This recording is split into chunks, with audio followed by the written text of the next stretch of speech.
Grab your tinfoil hats because today we're talking alien movies. At the start of the month, I invited people to share in my community tab all their favorite movies that feature aliens, abductions, extraterrestrials, UFOs, and people really came through. I had quite a bit to choose from, so I just went straight to my streaming services that I already was a member for and try to cross-reference and see what I already had access to. So let's jump right on in. The first alien, UFO, extraterrestrial movie that I watched in November was No One Will Save You, which is streaming on Hulu. For this movie, I went in with zero expectations. I really feel like the marketing for this film really relied on setting up a lot of mystery in the trailers. I think the less that you know about this movie, the more impactful it really is. So I'm really not gonna say anything about the plot, except that I was so confused in the beginning and everything becomes very clear. So if you're somebody like myself who typically does not like ambiguous endings, then you'll be happy. You'll get that closure, or at least some semblance of it. You have a lot of themes of alienation showing up in this movie because our main character is socially isolated and also physically as well. I thought the actress who played our main character did a phenomenal job, and that ending is just so kooky and weird.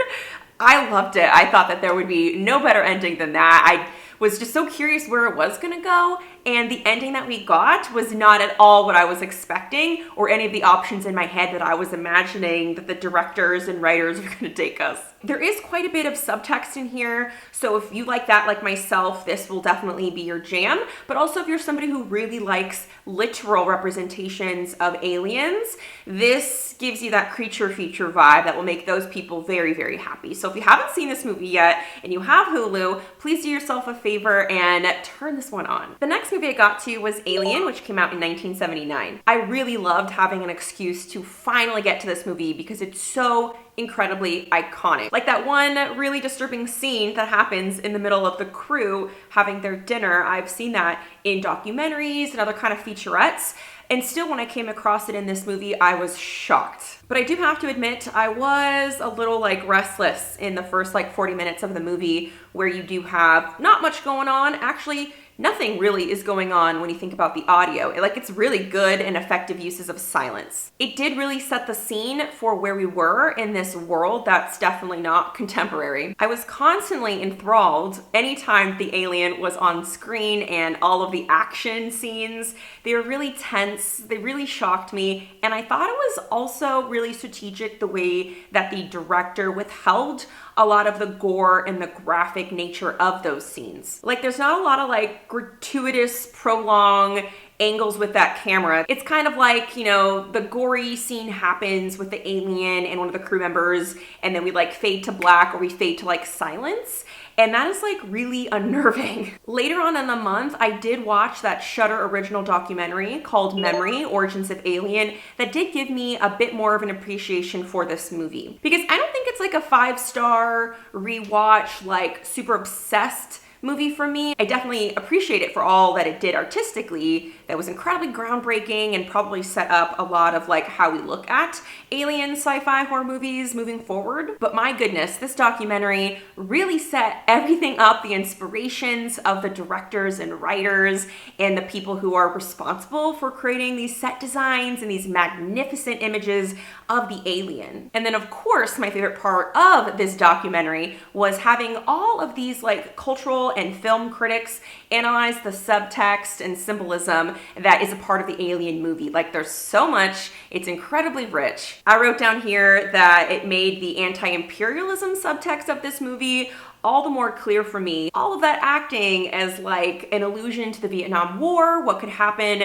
or what did actually happen, because this is a movie that is coming out after the war ends, when people go to places and they try to extract and take, and what are the consequences of that. So much from the era is included in this movie. You have the gender dynamics as well. That was such a great documentary for me to be able to sink my teeth into, because I love that kind of symbolic analysis. After I watched Alien, I then watched The Thing from 1982 for the very first time. This one was my 5-star movie. I already went into this movie with a teensy bit of analysis context for the story and the symbolism and the allegories that many people have kind of extracted from this movie. But nothing beats seeing this movie in its entirety. I also saw the really iconic scene from this movie in like documentaries before I even watched this. And again, it did not detract from that powerful experience. I can't tell you how many times watching this movie I had my mouth like wide open in shock. To have learned after watching this movie that it was negatively received because it came out the same year that E.T. did, and people really seemed to want a more like happy, friendly depiction of an alien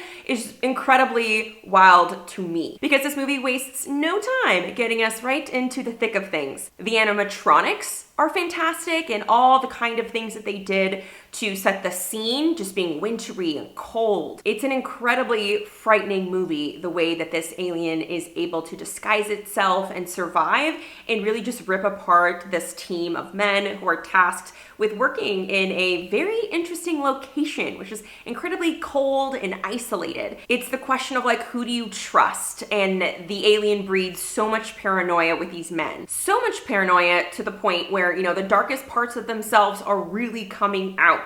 It's so fascinating to me how horror movies can effectively work as like time capsules for a specific moment in history. This movie uses blood in a very distinctive way to measure a person's humanness, whether or not they're infected by this alien. And in the 80s, you have the beginning of the AIDS epidemic that quickly evolves into a crisis. For blood to be so important in this story around a time where you have the beginning of like a infection, a disease that is spread by blood, to me that just is too much of a coincidence for it not to be intentional commentary. As well as the ways that one of the two black men in this movie are really kind of shoved to the side when they're trying to take on these like roles of leadership within these group of men. If I remember correctly, I think there's even a scene where one of the black men is called, quote, too hot-headed to be holding a gun and to take that leadership role. The fear that they are feeling, not being able to trust anybody, just like really exacerbates this scarcity mindset where you're just reverting back to like our worst human tendencies to other people for aspects of their identity. What I personally don't recommend is going to be that like early 2000s prequel to this movie. To me, it just felt like such a cash grab. The acting was fine, but the plot just felt like it didn't even try to bring anything original. They would just like jump to conclusions that we as the audience already know are going to be effective at like fighting this alien, but they just like knew it so quickly, whereas the guys in the 1980s version had to figure out things on their own, and it just felt like just too easy, too lazy, and it just, yeah. I didn't care for it. The next movie I got to was Mars Attacks, which came out in 1996, and surprisingly to me was directed by Tim Burton. This was such a bizarre movie, but I kind of loved it. It has this huge ensemble cast, and to come to find out that it was basically a box office failure is so comical to me, but I'm pretty sure it's like a cult classic at this point. Like, how could it not be? I love the high saturation color scheme of everything. The outfits, like everything just felt like such a fun comic caricature of this world. Like everybody and every place was like a caricature of itself. I thought Sarah Jessica Parker was such a random person to put into this movie, especially when you think about how probably at that same time she was on Sex and the City. But if you look back at some of Tim Burton's movies, he does cast her quite a bit. And then it was so lovely to see Michael J. Fox in this movie too. He was hilarious. And how have I not even talked about these yet? Those Martians were so freaking cute. I love them. I thought they were so freaking cute. I was like waiting for so long to finally see these little guys, and I was not disappointed. I learned a really interesting fun fact after watching this movie, that the voice of the translator that helps us understand the little alien dudes, what they're saying, is actually voiced by Roger L. Jackson, the same guy who voices Ghostface in the Scream franchise. Apparently, he was able to get that Ghostface role because of his role in this movie. Moving on to the next movie I saw, which is Significant Other. I saw this on Paramount Plus, which is an original movie for that streaming service. Again, another movie that I think you should know very little to nothing about it prior to watching it. I love this movie. I remember when it first came out, I think like a year or so ago, and mentally I was like, ooh, I should probably watch that movie. I love the commentary on how our personal traumas, especially those that come about in our youth or our childhood, impact the ways we as adults interact impact in relationships. This movie really touches on our fears in romantic relationships of our partners somehow changing down the road in our relationships. And the sense of security that we all probably want as humans, to have this assurance that our partner will stay the same, that we'll always be in love with them and they in love with us in turn. But the reality is you can't predict the future. Things are always up in the air and people change or people become more who they really are. I also love the setting in this movie and how it was beautifully utilized by the creators. It really added to the creep factor of this movie. And it's very similar to Catriona Ward's Last House on Needless Street, where you're going into this book, reading it, thinking you know what's going on, and you get the carpet pulled out right from underneath you with that big reveal. This movie got me. The last thing I wanted to talk about was not an alien movie, but an alien TV show. I know, you're gonna hate me when I say this. I have never seen an episode of The X-Files in my entire life. I was a little baby when the series started. My family likes to talk about how me and my siblings would always sing the theme song when those episodes were coming on. So my parents really enjoyed this show. But I've never had an excuse or opportunity to finally dive in for myself. And I think I got up to the 10th episode of the first season. I generally like it. I find that it's really easy to just turn on anytime I wanna watch something, but I want something that's not super intense. I do have some standout episodes from the few that I've watched so far. I definitely love that pilot episode with all the rain. It just felt so cozy and was really fun to finally get to meet these characters, Mulder and Scully, that I've heard so much about. I also really like the episode titled Jersey Devil. That gave me all the cryptid vibes that I really need. And I think my favorite so far has to be the episode called Ice, which is 110% an homage to The Thing. I'd love any recommendations you have about books and movies that feature aliens,